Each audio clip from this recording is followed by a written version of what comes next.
সুদামা বিয়ে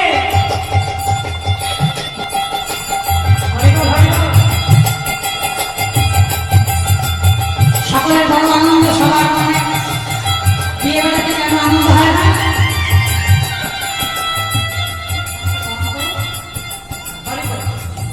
বিয়ে যখন করাতে লাগে আমাদের আনন্দ কেন হয় বলুন তো?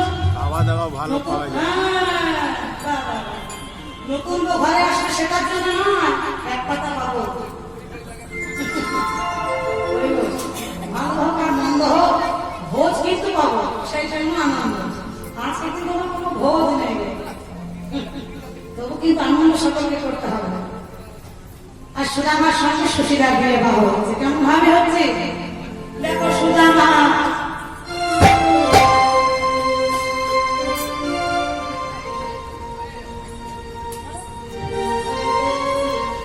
সুদামা খুঁজিলা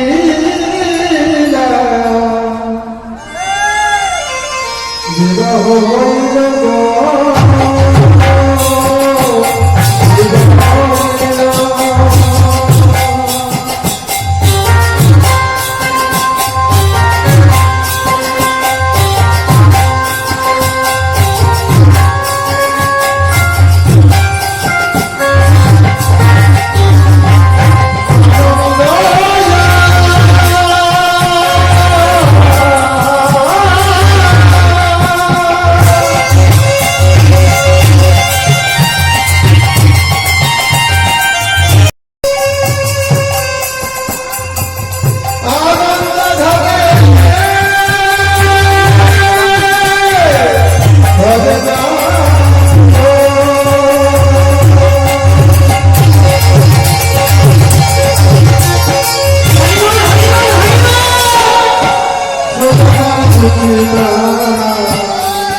ছুটে গিয়ে শ্বশুরকে ডাকছে, বাবা ও বাবা, হ্যাঁ মা, ছেলের আবার দেখা হবে কানের শ্বশুর।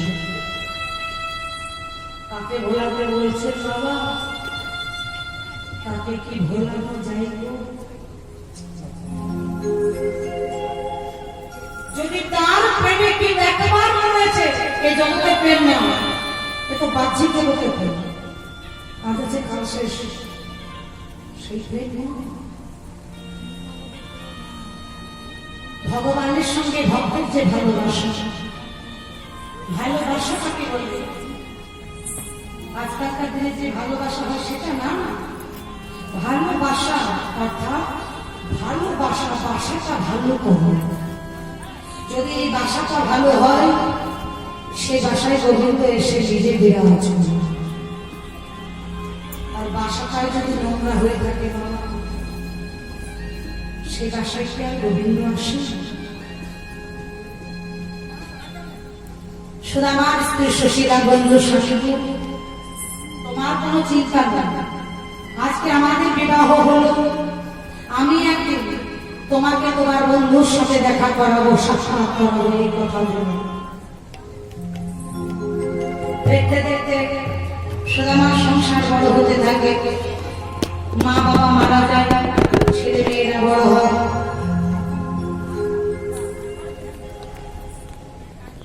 একদিন সুদামার স্ত্রী সুশীলা বলছে, স্বামী মায়ের চরণ দুটি জড়িয়ে ধরে বলে, মা গো, অপরাধ করেছে, তোমার চরণে আমায় ক্ষমা করে দাও। পাপ কোনো বাপকে ছেড়ে না, কথাই বলে না, এ হাতের ফল তুমি হাতে পাবে, শুধুমাত্র ধৈর্য ধরো, ধৈর্য রাখো। বাবা মা রইল না খেয়ে, আর মন্দিরে থালা ভর্তি পূজা করে ভগবানের সেবা দিলাম, কি না কোনো লাভ নেই। সুদামার স্ত্রীর কাছে সুদামা স্ত্রী সুদামাকে বলছে, স্বামী গো,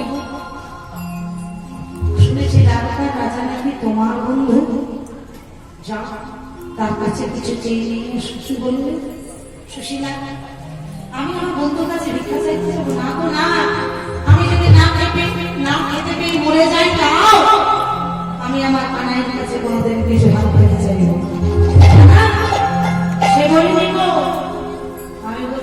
বন্ধুকে একটু চোখের দেখা দেখে এসো, মনটা ভালো লাগে। সুশীলা, বন্ধু হয়ে যদি বন্ধুর বাড়িতে যায়, খালি হাতে যেতে নেই, কিছু নিয়ে যেতে হয়। তুমি কিছু দাও আমার। কি দেবো? কিছুই যে নেই। সুশীলা দেখো যদি কিছু পারো। সুশীলা কি করলো বাবা? একটা ভিক্ষার ঝোলা পেতে দাঁড়িয়ে দাঁড়িয়ে ভিক্ষা করতে দিল। সকল নগরবাসীকে বলছে, শোনো, আজকে তোমরা আমায় ভিক্ষা দাও, এই ভিক্ষার দ্রব্য আমরা সেবা করবো না, ব্রজের শ্যামরায়ের জন্য ভিক্ষা দাও। তাই ভিক্ষার ঝোলা পেতে বলছে, কি বলে, আমার ভিক্ষা দাও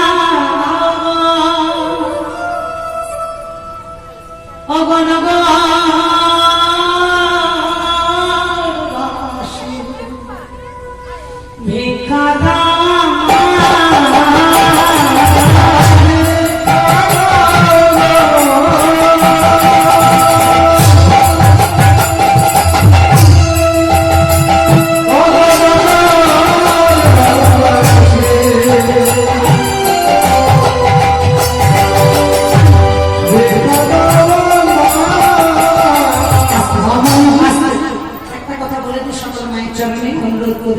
দেখুন, ভিক্ষা দিতে আসছেন ঠিক কথা, কিন্তু এটা ভাবে না যে গান শেষ হয়ে গেছে।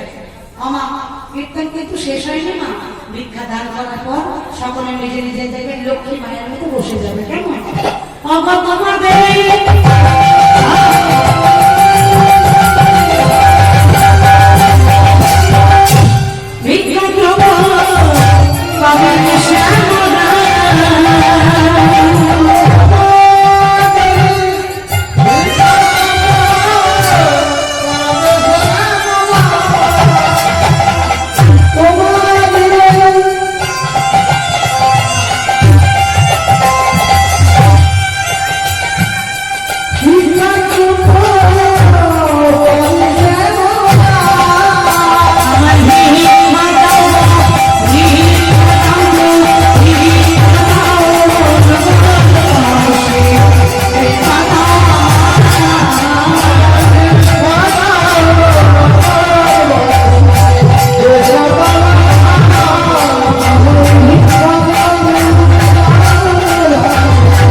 সকলে কি করেছে?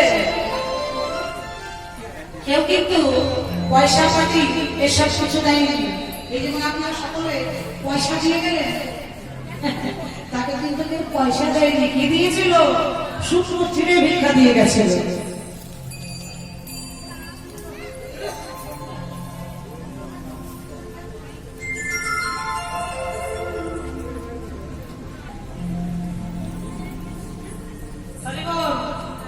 সকলে শুকনো চিড়ে ভিক্ষা দিয়ে গেছে।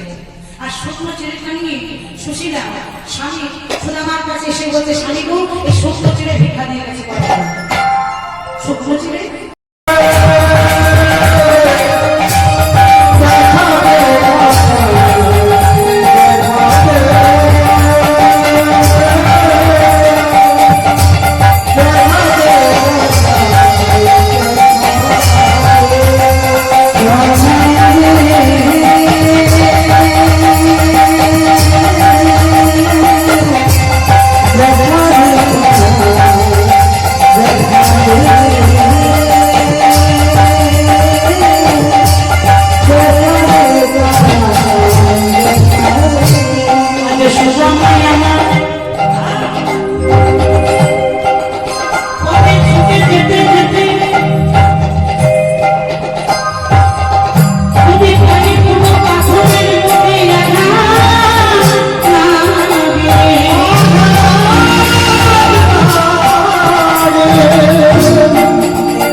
জগৎ সংসারে ভগবানকে যদি কেউ চোখের জল দিয়ে রাখতে পারে না, ভগবান যে চোখের জলের কাছে বড় কাকা। সুদামা চোখের জল পেতে ফুটতে হয়েছে, আর কত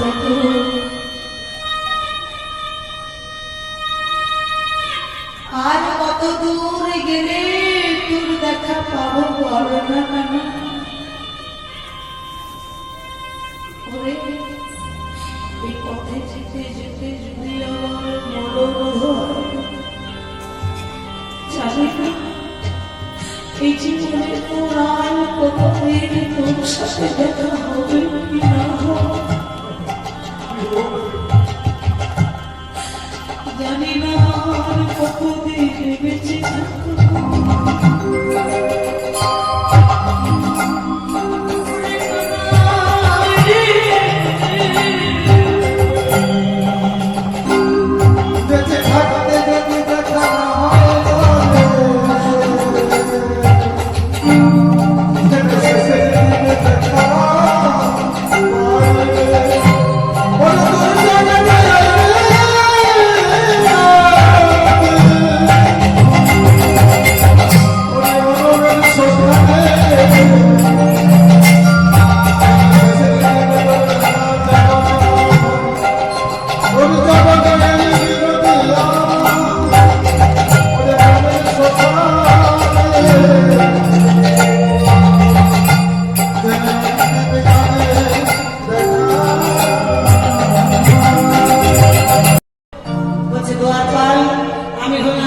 তোমাদের রাজার বন্ধু। সে কি রাজার বন্ধু ভিখারি? কি হতে পারে? এ হতে পারে না, আমি বিশ্বাস করি না। যাও তোমাদের রাজাকে গিয়ে বলো তার বন্ধু এসেছে। না না, তাই ভিখারি বল, তোর কি খিদে পেয়েছে, খাবি? বল কি চাস? আমাদের রাজা বড় দয়ালু, তুই যা চাইবি তাই দেবে। বল কি চাস? কিছু চাই না, আমি শুধু আমার বন্ধুকে চোখের দেখা দেখতে এসেছি, আমার কানাইকে চোখের দেখা দেখতে এসেছি। কি বল, তার বন্ধু ধারে এসেছে, কিছুতে গাড়ি ঢুকতে দিচ্ছে না। তখন গাড়ির মাধ্যমে বোঝানোর চেষ্টা করছে। কি বলছে? সুদামা বলছে, দেখো দেখো ইয়ে গরিবি, দেখো দেখো ইয়ে গরিবি, ये गरीबी कृष्ण की दात पे विश्वास मेरे बचपन का यार है मेरा शान, बस ही सोच के मैं आश्रय की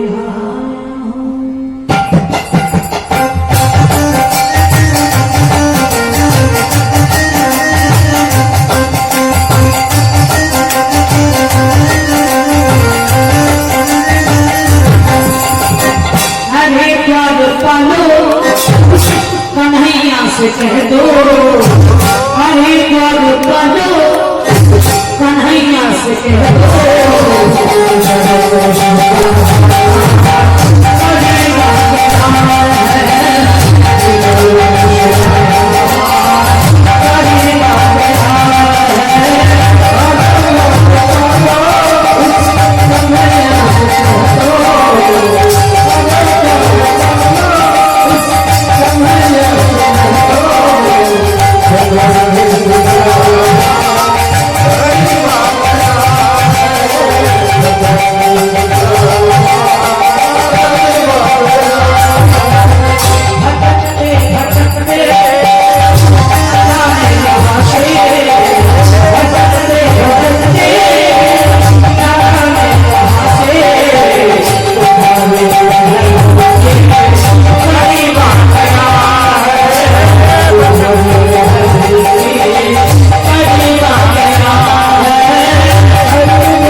তোমাদের রাজাকে গিয়ে বলবে না স্যার পে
সুদামাকে দেখেছে না, সঙ্গে সঙ্গে জড়িয়ে ধরেছে। সুদামা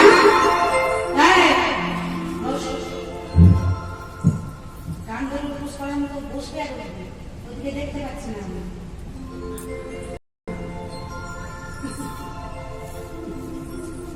চারদিন হবে একটু কষ্ট হবে। কি হয়েছে যে না ভগবান শ্রীকৃষ্ণ সুদামাকে দেখেছে, জড়িয়ে ধরেছে। সুদামা আয় আমার বলিয়া। সুদামাকে নিয়ে গেল ভগবান শ্রীকৃষ্ণ রাজ দরবারের ভিতরে। সেখানে নিয়ে গিয়ে সোনার সিংহাসন সাথে বলল, সুদামা এই সোনার সিংহাসনে তুই বস। যে বাবা ভিখারি ভিক্ষা করে খায়, যার অঙ্গে সারা অঙ্গে মলিন লেগে আছে, নোংরা লেগে আছে, তাকে যদি সোনার সিংহাসন দেওয়া হয় বসতে পারবে না, বুঝতে পারছে না। বলছে ও কৃষ্ণ দেখ সর্বাঙ্গে আমার কোনো নোংরা লেগে আছে। আমি যদি তোর সোনার সিংহাসনে বসে, তোর সোনার সিংহাসনে যদি নোংরা হয়ে সোনার বস, এখানেই তুই বস। আজ থেকে সিংহাসন তোর। রক্ষিণী, ও সত্যভামা, এসো এসো। আমার বন্ধু বহুদূর থেকে এসেছে, একটা সোনার থালা নিয়ে এসো। বন্ধুকে জন্ম ধোয়াতে হবে। চেন্নাইয়ের কথা বলেছে রক্ষিণী। সত্যভামা আবার চোখে তাকিয়েছে। আমার কেমন একটা ভিখারি যার অঙ্গে সারাঙ্গে নোংরা লেগে আছে, তার চরণ ধোয়াবে আমার স্বামী ঠিক মজা? তুমি কি বলছো স্বামী? রক্ষিণী, ও সত্যভামা, সুদামা ভিখারি নয় গো, ও যে আমার প্রাণের বন্ধু, যার কথা না শুনলে তোমাদের চোখে ঘুম আসে না, সেই হলো আমার সুদামা। বহুদূর থেকে এসেছে শুধু চোখের দেখা দেখবে বলে। যাও, সোনার থালা নিয়ে এসো।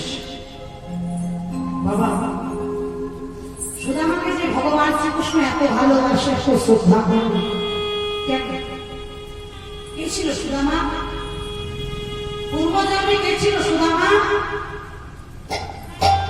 সুদামা ছিল রামচন্দ্রের ভাই ভরত। ভরত হয়েছে তারপরে সুদামা। কেন না, যখন ঐক্যের কথা শুনে রাজা দশরথ রামচন্দ্রকে 14 বছরের জন্য বনবাসে পাঠিয়ে দিল। রাম লক্ষ্মণ সীতা তিনজনে মিলে বনবাসে চলে গেল। তখন শত্রুঘ্ন আর ভারত কোন কাজের সূত্রে মামা ঘরে ছিল, মামা বাড়ি। রাম চলে যাবার পর সেই শোকটা সহ্য হলো না পিতা দশরথ। রামচন্দ্র চলে যাবার পর রাজা দশরথ কিছুদিনের মধ্যেই মারা গেল। পিতা যখন মারা গেল, তাদেরকে খবর দেওয়া হলো, তারা এলো ঘরে ফিরে। শত্রুঘ্ন আর ভরত এসে দেখছে কি, যে আমার মা আমার দেবতার মতো দাদাকে বনবাসে পাঠিয়েছে। এসে বললে, মা এ তুমি কি করলে মা গো? তুমি আমার দেবতার মতো দাদাকে বনবাসে পাঠিয়ে দিলে ছলনা করে। তোমাকে মা বলতে আমার ঘৃণা করছে। তুমি মা, যে মা হবে সন্তানের সাথে এমন আচরণ করতে পারে? বাবা রে, আমি বাবা তোর ভালোর জন্য করেছিলাম, যাতে তুই সিংহাসনে বসতে পারিস না। যেখানে যেখানে আমার দেবতার মতো আমার দাদা নেই, সেই সিংহাসনে আমি কেমন করে বসবো বলো তোমার? তোমাকে মা বলতে আমার ঘৃণা করছে।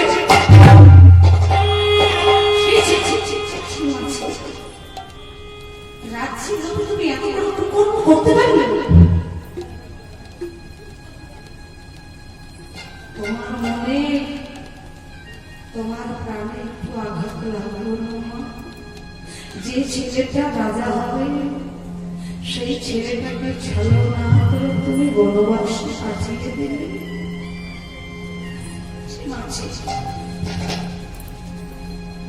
তবে তুমি চিন্তা করো না, তুমি চাইছো আমি রাজ্যে বসি, আমি সিংহাসনে বসি, কিন্তু আমি সিংহাসনে বসবো না গো, আমি ফিরিয়ে নিয়ে আসবো আমি আমার দাদাকে। এই বলে ভরত গেল বনবাসে রামচন্দ্রের কাছে।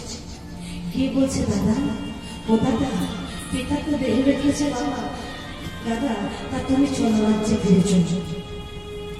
ভরত রে, আমাদের পিতা ইহলোক ছেড়ে পরলোকে গমন করেছে। আমি এসেছি 14 বছরের জন্য বনবাসে। এখন যদি আমি পিতা মারা যাওয়ার কথা শুনে রাজ্যে ফিরে যাই, সবাই বলবে রাজ্যের লোভে রামচন্দ্র 14 বছরের আগেই বনবাস থেকে ফিরে এসেছে। না ভাই না, এত বড় প্রলোভ আমি নিতে পারবো না। মানুষের মতো করে ভালো করে সুন্দর করে প্রজাদেরকে আনন্দে রেখে রাজ্য চালাবে। সেদিন ভরত বলেছিল, দাদা দয়া করে চলো। না, আমি যেতে পারবো না, আমি কিছুতেই যাব না। তখন রামচন্দ্রের যদি চরণ ধরে বলেছিল, বাবা গো, আজকে তোমার আমি ভাই বলে তুমি আমাকে ফিরিয়ে দিলে। ভাইয়ের সাথে ভাইয়ের জোর চলে না, কিন্তু যদি আমি তোমার বন্ধু হতাম, হাতে ধরে জোর করে টেনে নিয়ে যেতাম। দাদা গই আশীর্বাদ করো, এ জন্মে আমি তোমার ভাই ভরত, দাদা গো কোন জন্মে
ভরত হচ্ছে সুদামা, সেই কারণে তার তো ভালোবাসা। অবশ্য বন্ধু নয়, এই যে রক্তের সম্পর্ক। এবার সুদামা বিশ্রাম নিচ্ছে। যখন সুদামা বিশ্রাম নিচ্ছে, ঠিক এমন সময় ভগবান শ্রীকৃষ্ণ, সুদামা ঘুমিয়ে গেছে, ভগবান শ্রীকৃষ্ণ তাড়াতাড়ি করে উঠে গিয়ে সুদামার চরণের কাছে বসে চরণে হাত বোলাচ্ছে।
আমারে তাকে কহিয়া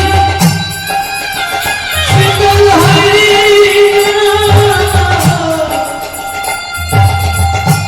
আমি আজকে তোর কাছে কিছু চাইতে আসি শুধু চোখের মধ্যে তুই এসেছি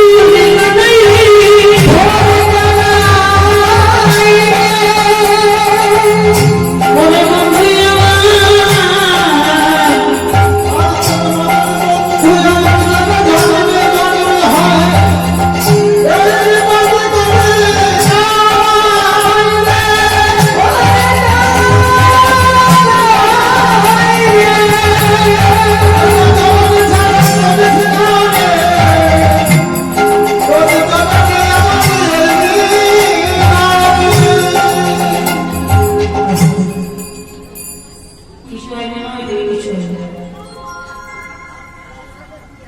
হলো কি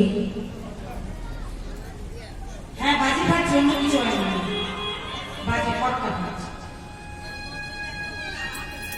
কি হলো না এবার ভগবান শ্রীকৃষ্ণ সুদামাকে বলছে সুদামা বহুদূর থেকে ছুটে এসেছিস বল আমার জন্য কি এনেছিস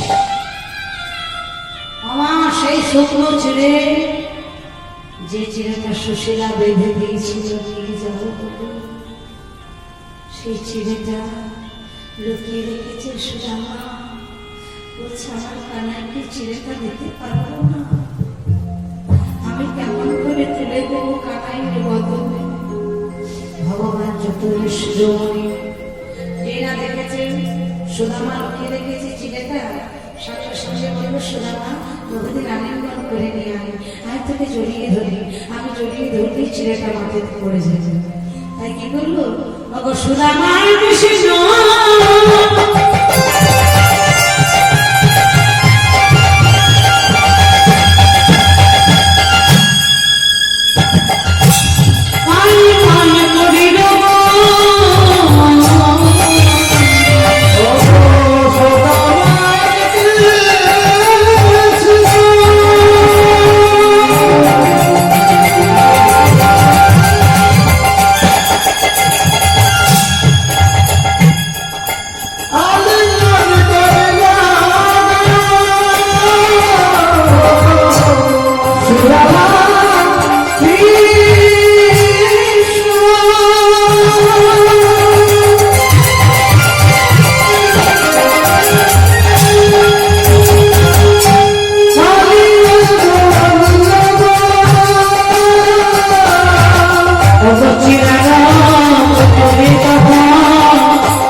যখন থেকে রাজা হয়েছি মিষ্টি খেতে খেতে খেতে খেতে মুখটা যেমন মিষ্টি হয়ে গেছে মুখে স্বাদ বদলানোর জন্য ছেড়ে নিয়েছিস বাবা হ্যাঁ ও সুদামা শুকনো ছেড়ে খেতে খেতে মুখে যেন ব্যথা না লাগে সেই জন্য ছেলেটা ভিজিয়ে দিয়েছিস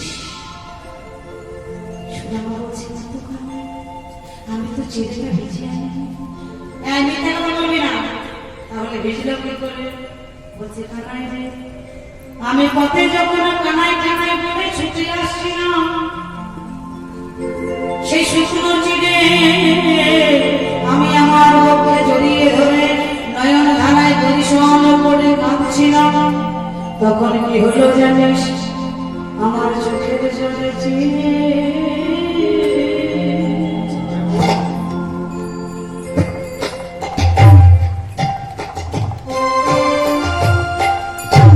চিড়ে ভিজিয়ে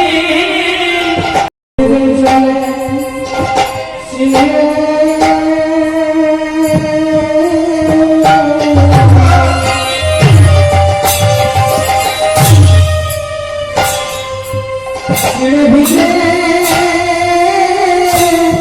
গেছে ওরে মানা। কি হলো? ও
জগতে সবাই ভালোবাসে কিন্তু কেউ তোর মতো চোখের জলে চিড়ে ভিজিয়ে আমার কোনোদিন সেবা নেই।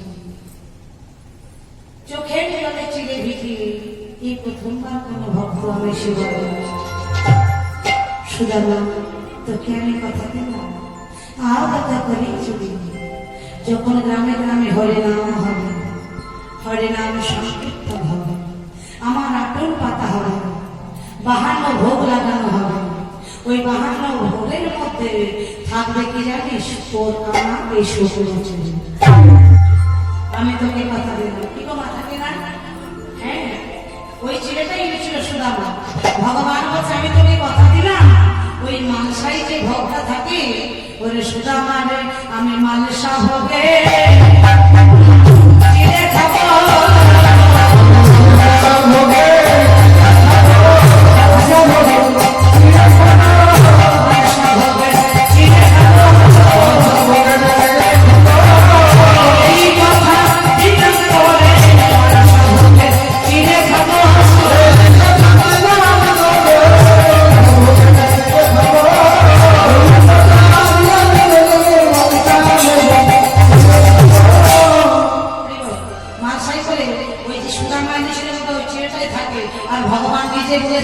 আমি সেখানে গিয়ে নিজে সেটা সেবা করে আসি। বিশ্বাস রাখতে হবে, বিশ্বাস রাখতে হবে না যে ভগবান এসে সেটা সেবা করে যাবে। সুদামা সেখানে কিছুদিন থাকলো। এবার সুদামা বলছে কানাই আমি তো আমার সংসার ছেড়ে এসেছি, আমার ঘরে স্ত্রী আছে, পুত্র আছে, কন্যা আছে, এবার বিদায় দিয়ে আমি আসি।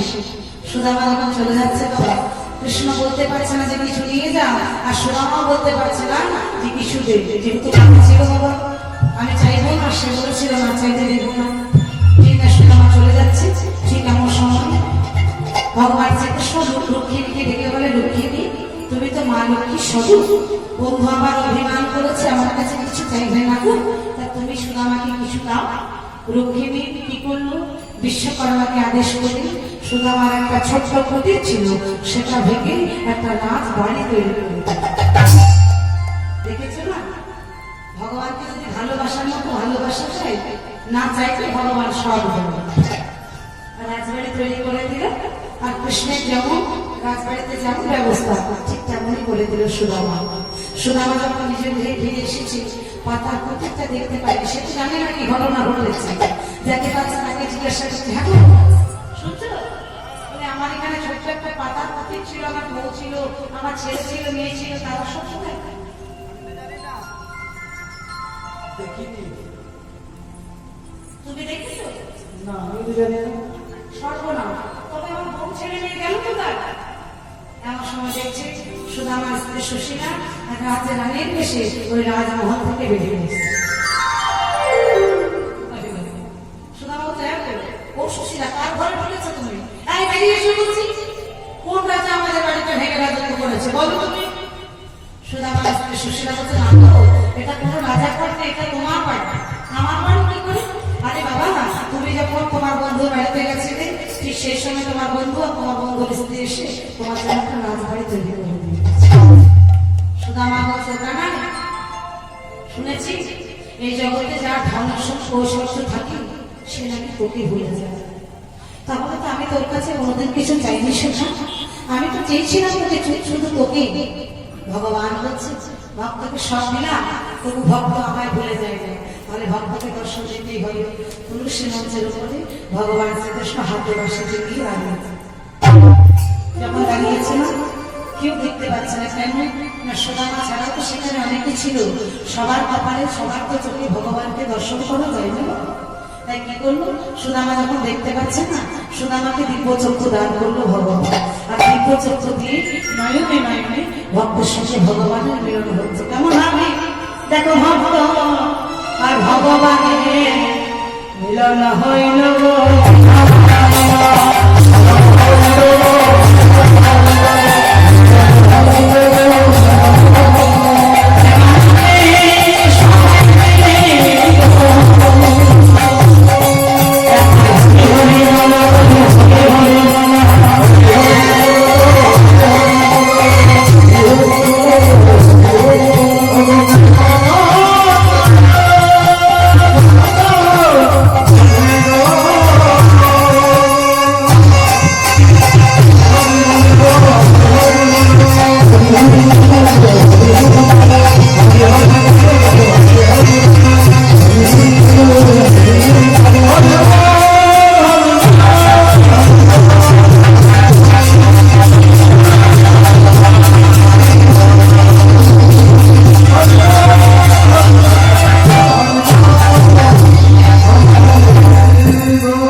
আপনি কোন জায়গা থেকে এসেছেন? কোথার থেকে এসেছেন? বাড়ি কোথায়? বাড়ি হচ্ছে আসানসোল দোমানি। আসানসোল। কি নাম আপনার?